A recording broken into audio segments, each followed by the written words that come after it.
Yes, ma'am. Now, I'll just quickly summarize what we had done in the previous class.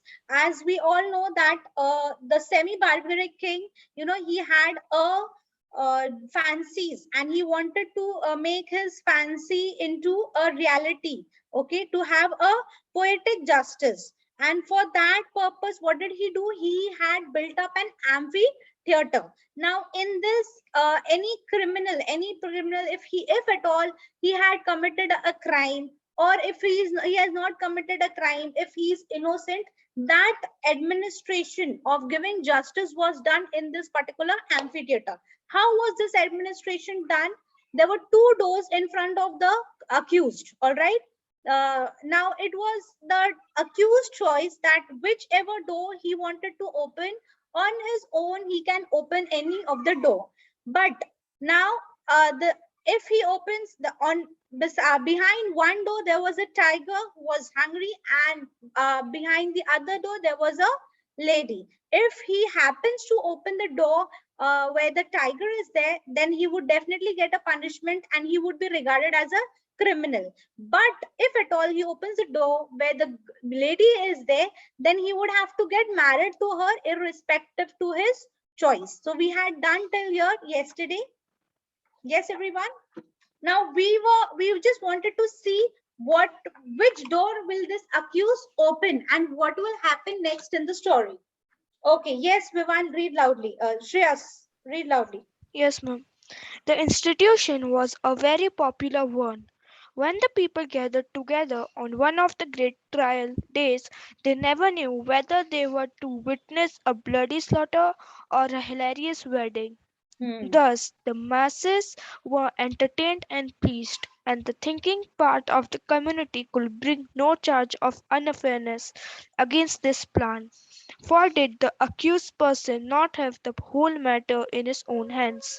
Yes. So now as we had also seen that people would gather, the king would also gather, so it would become an entertainment as well as a justice place for those people. Either the person, they would be able to see either the person getting killed by the tiger, or the person getting married to a lady. So all this plan and all this process of giving, like punishment or giving the reward, was in the hands of this accused person only.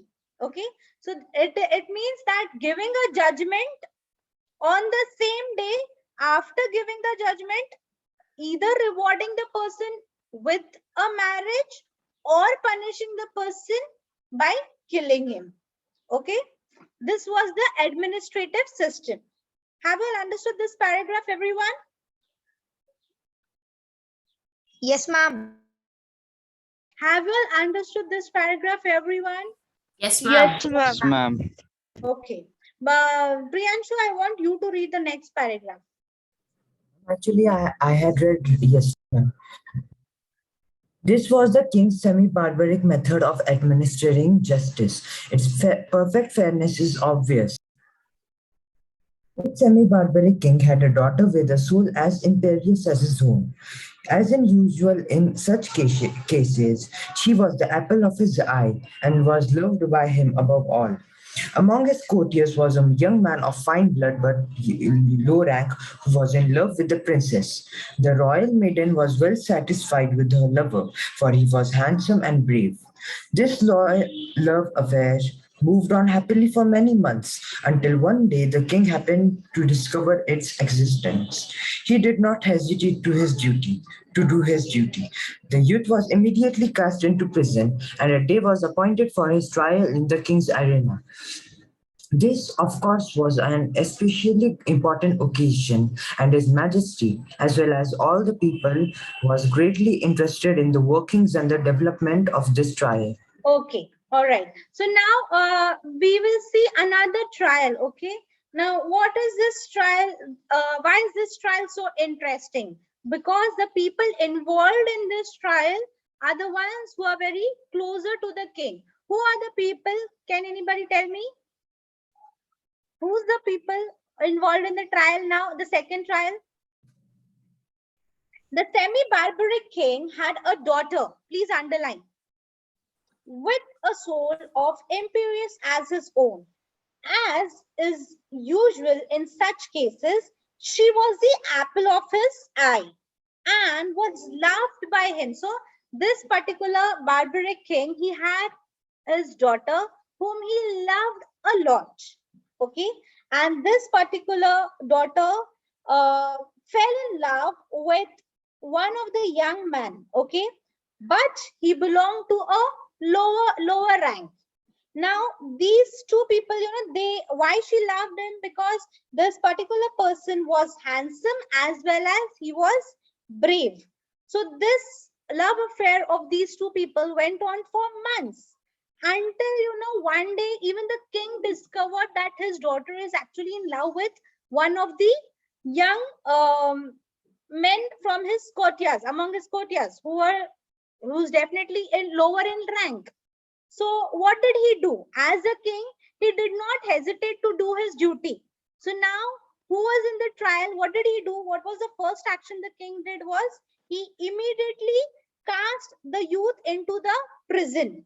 Okay, and a day was appointed where the king's arena, that means the justice would be done, or the administration of justice would be done. That's why the day was appointed.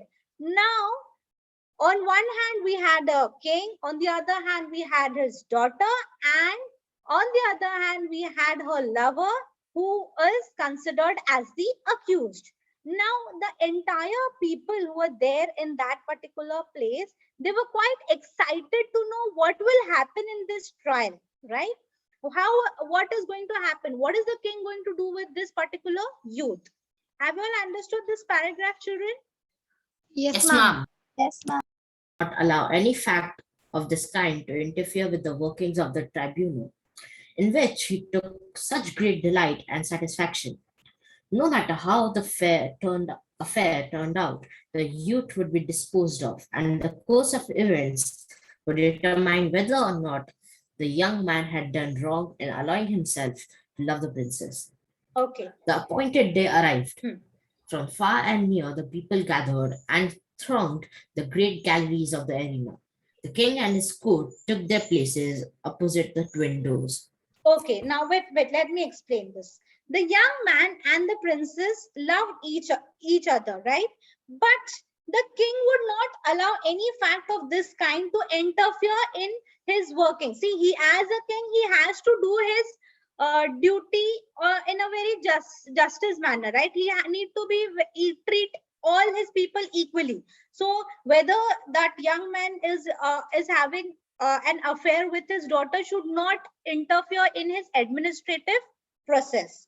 All right, and therefore, no matter how the affair turned out, the youth would be disposed of, and the course of events would determine whether the young man had done wrong or not by loving the princess. Now, see, it is not that the king will be biased, okay? Because definitely he had done her, definitely the king will think that he's done a wrong thing by loving his daughter because he belonged to a lower rank.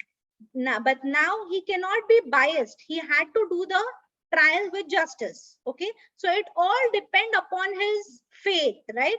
That which door is this young man going to open, whether he'll be married or whether he'll be killed. It all depends upon faith. It is not the king's decision or his biased feelings which was going to interfere in this administrative process. Clear? So the appointed day wherein this administrative justice was done, that had arrived, and people from far and near had gathered. Why people gathered? Because this trial was very interesting for them. On one hand, they had king. On the other hand, they had the princess and her lover. And they just wanted to know that what is going to happen in this trial. Whether the king is going to punish them or whether the king is going to reward them. Let's see. The king and his court took their places opposite the windows. Okay, so everybody gathered, everybody took their places, they sat down at the places, and everything was ready. Now let's see what happens further. Who would like to read? Wait, let Ma'am, me. may I, Vivan? Yeah, Vivan, continue.